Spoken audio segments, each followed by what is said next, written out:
नमस्कार, शुभ बिहानी, शुभ दिन। सबैको दिन, सबैको पल शुभ रहोस्। तपाईँहरू सबैजना सन्चै हुनुहुन्छ, हामी हुनुहुन्छ होला, हामी पनि सन्चै छौँ। धेरै समय भयो युट्युबमा भ्लगहरू हाल्न नपाएको कारण के थियो भन्दाखेरि म गाउँतिर कहिले यता अझै मेरो गाउँभन्दा नि अझ माथिल्लो गाउँतिर गएँ अनि नेटवर्क पनि त्यति राम्रो भइदिएन र फेरि फर्केर घरमा आएको छु। घरमा चाहिँ आज मकै गोड्न जाने कार्यक्रम छ। हाम्रो ललित चन्द पनि आइस। ल अब हामीले नास्ता खाएर अब जानको लागि तयार भयौँ। एउटा दुईवटा तिनवटा चारवटा पाँचवटा भनेको हामी पाँचजना जाँदैछौँ मकै गोड्नलाई होइन। पाँचजना जाँदै छैनौँ आज त दुलै म जेठो बाबु तिन मलाउला जान्छौँ।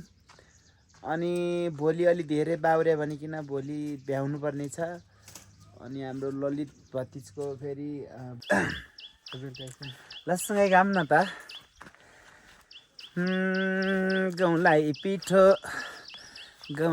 पिठो बनाउँछ घाटाले, घिउ राखेर पकाइन्छ चाटाले। माता गाउँले ठिटो तरकारीमा गिठो, खाम्ला आटो पिठो लगाइदेऊ माया छिटो। आदरणीय बसन्त थापा दाइलाई सम्मान छ। यो हामी सबैको जीवनमा, हामी सबैको गाउँले जीवनमा मेल खाने गीत बनाउनु भएकोमा अब के गर्नु हजुर। उकाली लाग्यो, ओह्राली गऱ्यो, चिसो पानी खायो, अनि मकै खायो, भटमास खायो, ज्यान पनि पोसिलो, शरीर पनि स्वस्थ। अब बाटोले पुग्न लाग्छौँ हामी मकै खन्ने ठाउँ बारी। हाम्रो चाहिँ यो चाहिँ ड्र्यागन फ्रुट हो। ड्र्यागन फ्रुट, यसको काँडा फेरि यस्तो भयङ्कर कडा हुन्छ होइन। यो त हस्पिटलको यो सुई पनि यति तिखो हुन्न है बाबु, खतरा हुन्छ। तर साँच्चै बिहान पनि अलि ढिलो आयौँ कारण हाम्रो ललित बाबुले आज त पानी पर्छ होला, मौसम खराब छ अरे भनेर बिहानभरि अलमल गर्यो। आखिर पानी परेन, यस्तो घामले टन्टनापुर घाममा खनियो।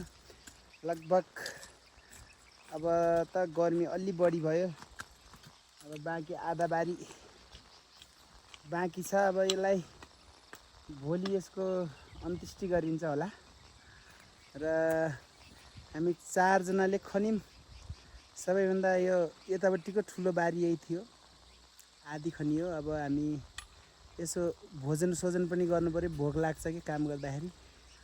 अब यसपछि घरतिर लाग्छौँ पनि होला, हेर्दै गर्नुहोस् है। डाँडा काटे नि पारी सम्झिरहन्छु, सल्यानको घर बारी लामजुङ तुर्लुङकोट।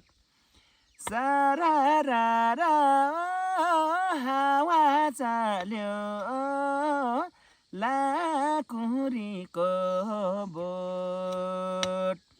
सरारा हावा चल्यो लाकुरीको बोट।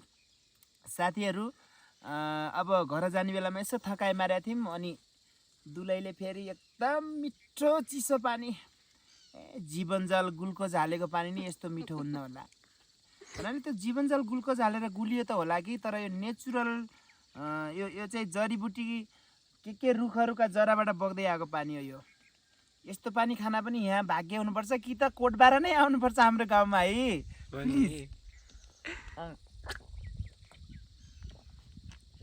आज म भात पनि खान्न होला, मैले 2 बोतल पानी खाइसकेँ। अब घर गएर फेरि यो भ्यायो भने अगान्छु होला। यस्तो मिठो पानी छ है। पानी पनि एउटा स्वस्थ जीवनको ठुलो मेडिसिन रहेछ भन्ने कुरा महसुस गरेको छु। तपाईँहरू पनि स्वस्थ पानी पिउनुहोस्, स्वस्थ जीवन जिउनुहोस्। अब हामी लाग्यौँ घरतिर है त। ल अब हामी यहाँबाट खानापिना खाइसक्यौँ। अनि खानापिना खाएर भोलि अलि धेरै मान्छेहरू हाम्रोतिर हाम्रो गाउँको भाषामा बाउरे भन्छौँ परमा पनि भन्छन् कतिपय होइन ठाउँमा। अनि धेरैजना आउने भएर आज कुटा अलिक कम छ हामीसँग। अनि त्यहाँ माथि गएर कुटालाई चाहिँ धार लाएर कुटा कराएर लिएर आउँछौँ। हामी लाग्यौँ है त गाउँ माथि हाम्रो बेथे दाईको घरमा। अब हामी यहाँ माथि गाउँ हाम्रो बेदबहादुर दाईको ठ्याक्कै आँगनमा पुग्ने बेला भयो।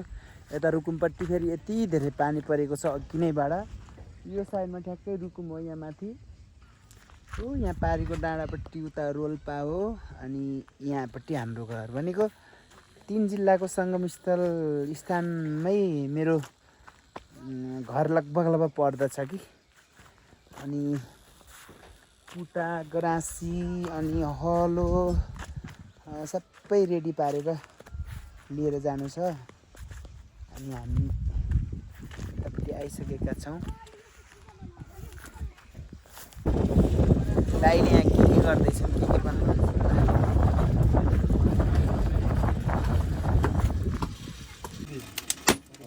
हेर्नु न यस्तो पनि है आमामो क्या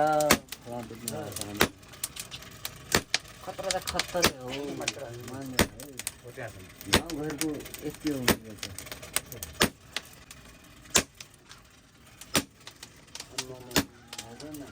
कलाकारको दोष पनि यति हुन्छ आज मस्तै खाले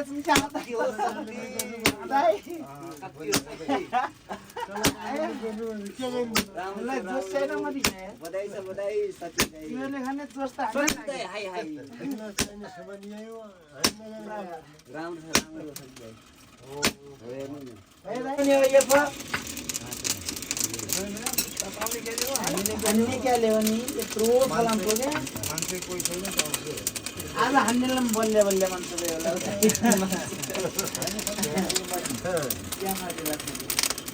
बिर खाइदेला दाइ धेरै भयो आएको धेरै उता आगो भन्नु कुरा गर्नु बिस्तारै आत्या कुरै कुदैन यार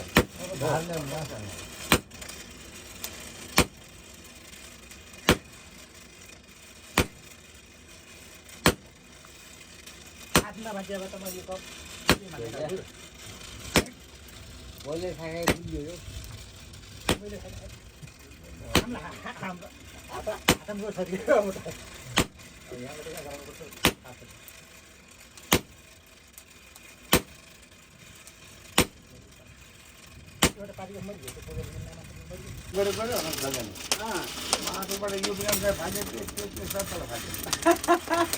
सबै फाल्दियो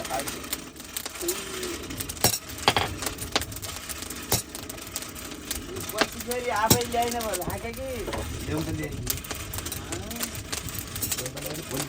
बिहा चाहिँ रक्सी मजा काट्टाले त गर्छ जो साई बेला होस् हुँदैन क्या होइन भोलिपल्ट आउँछ होस्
दाई अब कति टाइम लाग्छ?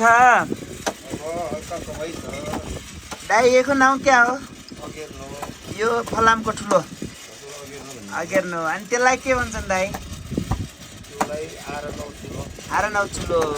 अनि त्यो पछाडिको त पङ्खा। हाम्रो गाउँठाउँमा एकदम दुर्लभ भइसक्यो यो आरन भन्ने कुराहरू। प्रायः धेरै जस्तो युवाहरू विदेशमै गइजानुहुन्छ अनि यहाँको सानोतिनो कामलाई यहाँको आय आर्जनलाई केही पनि नसम्झेर घर छोडेर गइजानुहुन्छ सबैजना होइन। अनि तर गर्न सक्यो भने आफ्नै ठाउँमा कति छ दाइले यहाँ यही काम गर्ने मान्छेको पनि अभाव छ। मैले एक्लै काम गर्नको हिसाबले चाहिँ जातभातको यो विभाजन भएको भन्नुहुन्छ। तर उतापट्टि पछाडि त्यो पङ्खा हान्ने चाहिँ मेरै भतिजो हो।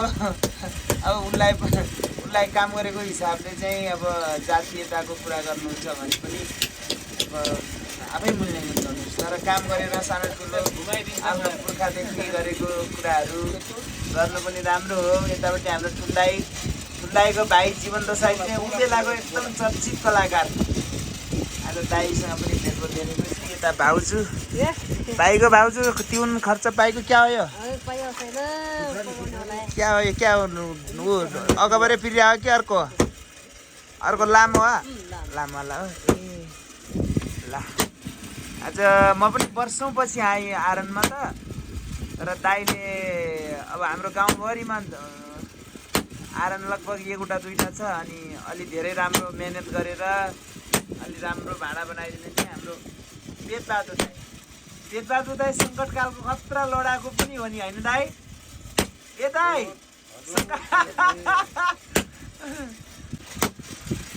अनि दाइ सङ्कटकालमा जनयुद्धमा कति वर्ष जानुभयो दाइ? 10 वर्ष। नै 10 वर्षै हो र? 52 देखि 65 सम्म। अनि त्यत्रो वर्ष दुःख गरेको मान्छेलाई किन यो तपाईँको नेतृत्व सरकारमा गयो अनि उहाँहरूले किन केही नगरे होला दाइ? है दाइ अनि तपाईँ त घाइते पनि हो नि है त्यो बेलामा? भन्नाले त्यो हतियार पड्केर हातहरू पनि धेरै चोट लाग्यो हाली। ल ठिक छ दाइ, जता जे गरे पनि बोल्नेको पिठो पिट्छ भने त भन्ने जस्तै त भयो। हामी सोझा साथीको केही नहुँदो रहेछ होइन त? ए आफ्नै काम गर्ने खुसी हुनुपर्छ दाइहरू होइन त? ल मैले चाहिँ हलो बोकिसकेँ। ललित चन्द भतिजले डोकोभित्र फराई, खुर्पा, गराँसी अनि टुटा पनि छ। भोलि मकै गोड्ने भनेको यस्तोमा सकिन्छ त? पानी परिरहेको छ एकदमै चिसो। पानी पऱ्यो भने आमाको सम जेठ महिनामा म धेरै ठाउँ गएको छु। चिसो यहाँ त अत्याधिक भयो क्या यो पाला त। हाम्रो गाउँमा यता माथिपट्टि रुकुम रोल्पाको ठ्याक्कै सिमानामा परेका छौँ। र आजको दिनभरिको भिडियो अब दिनभरि यस्तै भयो। आज नै अपलोड गर्न पाउने भएन। सायद हामी एक दुई भोलिसम्म गर्छु। तपाईँ सबैजनालाई धेरै धेरै सम्झना। स्वस्थ व्यस्त रहनु होला। तपाईँहरू सबैको राम्रो होस्। हाम्रो भिडियोलाई कहाँबाट हेर्दै हुनुहुन्छ, कृपया कस्तो लागिरहेको छ सबैजनाले सल्लाह सुझाव प्रतिक्रिया दिन नबिर्सनु होला। अनि शक्ति चन्द युट्युब च्यानललाई सब्सक्राइब पनि गर्नु होला है त ललित भतिज? सब्सक्राइब कमेन्ट पनि गरिदिनुहोस्, लाइक पनि गरिदिनुहोस् भन्दै आजको भिडियोबाट छुट्टिन्छौँ हामी। बाई बाई सबैजनालाई। धेरै सम्झेका छौँ। फेरि अर्को भिडियोमा भेट्नेछौँ। नमस्कार।